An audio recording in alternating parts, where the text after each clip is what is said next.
Welcome to Pharmacy Lectures, Pharmacy Made Easy, explained by someone who's lived every late night, every viva, and every tough concept. So let's go and make this simple.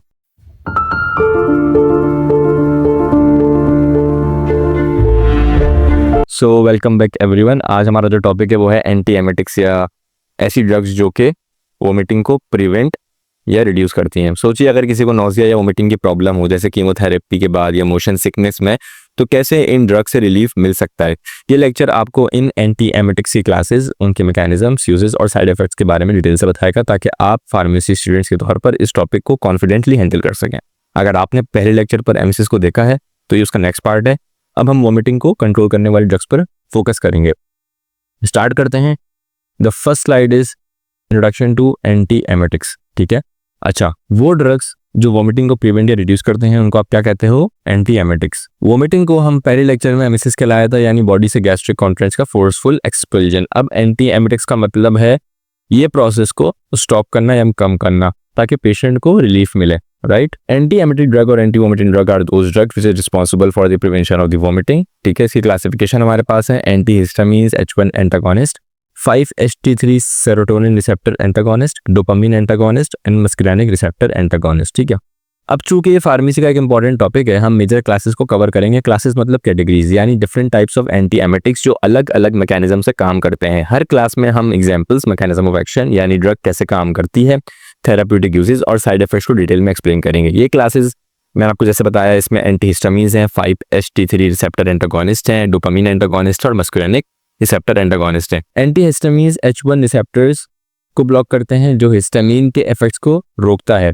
5-HT3 antagonist serotonin receptors को target करते हैं, और ऐसे ही ये सब vomiting pathway से related हैं, जिसे हम पहले लेक्चर में डिस्कस किया था, वोमिटिंग सेंटर और CTZ, right.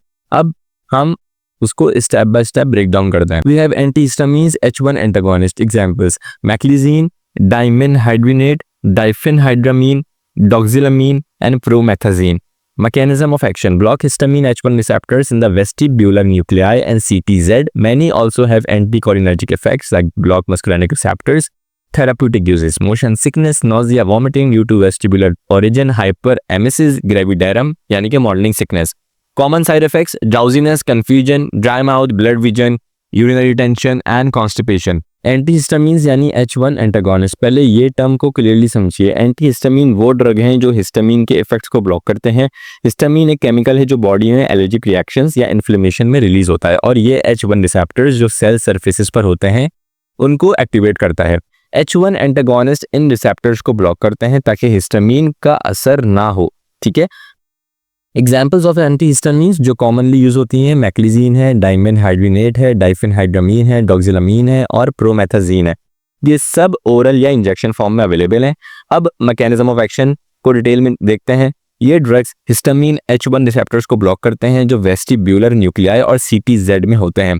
Vestibular nuclei brain का पार्ट है जो बैलेंस और मोशन से रिलेटेड सिग्नल्स हैंडल करता है, और CTZ जिसे हम पहले लेक्चर में डिस्कस कर चुके हैं, वो टॉक्सिन्स या ड्रग्स डिटेक्ट करता है। इसके अलावा मैनी एंटीहिस्टामीन्स भी एंटीकोलिनर्जिक इफेक्ट्स रखते हैं, यानी ये मस्कुलिनिक रिसेप्टर्स को ब्लॉक करते हैं जो एसिटाइलकोलिन न्यूरोट्रांसमीटर के लिए होते हैं और बॉडी के नर्व सिग्नल्स में हेल्प करते हैं। ये कॉम्बिनेशन एंटी एमेटिक इफेक्ट पैदा करता है। हम बात करते हैं थेराप्यूटिक यूजेस की। ये ड्रग्स मोशन सिकनेस के लिए बहुत इफेक्टिव हैं, जैसे कार या बोट में आप ट्रेवल कर रहे हो। ठीक है, नोजिया और वोमिटिंग जो वेस्टिबुलर ओरिजिन से आती है, मतलब बैलेंस सिस्टम से रिलेटेड है, और हाइपरेमेसिस ग्रेविडेरम जो प्रेगनेंसी में मॉर्निंग सिकनेस है, यानी severe vomiting. Then we will discuss about the common side effects. Antihistamine effects से ड्राउजीनेस यानी नींद आना और कंफ्यूजन हो सकती है। एंटीकोलिनर्जिक इफेक्ट से ड्राई माउथ यानी मुंह सूखा सूखा सा होना, ब्लड विजन, यूरिनरी रिटेंशन यानी यूरिन को रुकना, और कॉन्स्टिपेशन यानी बेसिकली स्टूल पास ना होना। तो दोस्तों, जब आप इन ड्रग्स को रिकमेंड करें पेशेंट को, ये साइड इफेक्ट्स के बारे में वार्न करना जरूरी होता है। ठीक है, ये क्लास बहुत प्रैक्टिकल है क्योंकि मोशन सिकनेस कॉमन प्रॉब्लम है। अब हम बात करते हैं अगली स्लाइड में आने वाले डिफरेंट क्लासिफिकेशंस की। Then we have 5-HT3 serotonin receptor antagonist. पहले टर्म को एक्सप्लेन करते हैं। 5-HT3 रिसेप्टर सेरोटोनिन के रिसेप्टर्स हैं। सेरोटोनिन एक न्यूरोट्रांसमीटर है जो ब्रेन और गट में सिग्नल्स ट्रांसमिट करता है। ठीक है, इसकी एग्जांपल्स हमारे पास है ondansetron, granisetron, dolasetron and palonosetron. Mechanism of action क्या है? Central anti emetic effect by blocking serotonic receptors in the CTZ, peripheral effect by inhibiting vagal stimulation in the gut. Therapeutic uses: chemotherapy induced vomiting, radiotherapy induced vomiting, post operative nausea and vomiting, PONV. Important note: generally not effective for motion sickness because 5-HT3 receptors are not present on the vestibular apparatus. Side effects are headache, constipation और diarrhea. Antagonist मतलब ये drugs in receptors को block करते हैं ताकि serotonin का असर ना हो. एग्जांपल्स की बात करें, मैंने बता चुका हूँ, ऑनलिनसेट्रॉन, गेनिसेट्रॉन और डोलासेट्रॉन और पेरोनोसेट्रॉन. ये IV ओरल या बैच फॉर्म में अवेलेबल होते हैं. मैकेनिज्म ऑफ एक्शन क्या है? ये ड्रग्स का सेंट्रल एंटी एमिटिक इफेक्ट होता है, यानी ब्रेन में CTZ पर सेरोटोनिन रिसेप्टर्स को ब्लॉक करके, और पेरिफेरल इफेक्ट भी जैसे गट में वेगल स्टिमुलेशन को इनहिबिट करना. वेगल स्टिमुलेशन वेगस नर्व से रिलेटेड है जो गट और ब्रेन के बीच सिग्नल्स ले जाता है.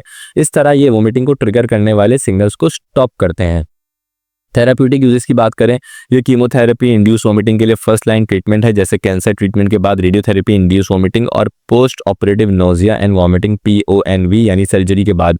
इंपॉर्टेंट नोट इसमें यह है, ये ड्रग्स मोशन सिकनेस के लिए जनरली इफेक्टिव नहीं है क्योंकि 5-HT3 रिसेप्टर्स वेस्टिबुलर apparatus पर नहीं होते, जो बैलेंस सिस्टम है. साइड इफेक्ट्स अगर हम बात करें, कॉमन वंस हमारे पास है हेडेक यानी सर दर्द, कॉन्स्टिपेशन या डायरिया.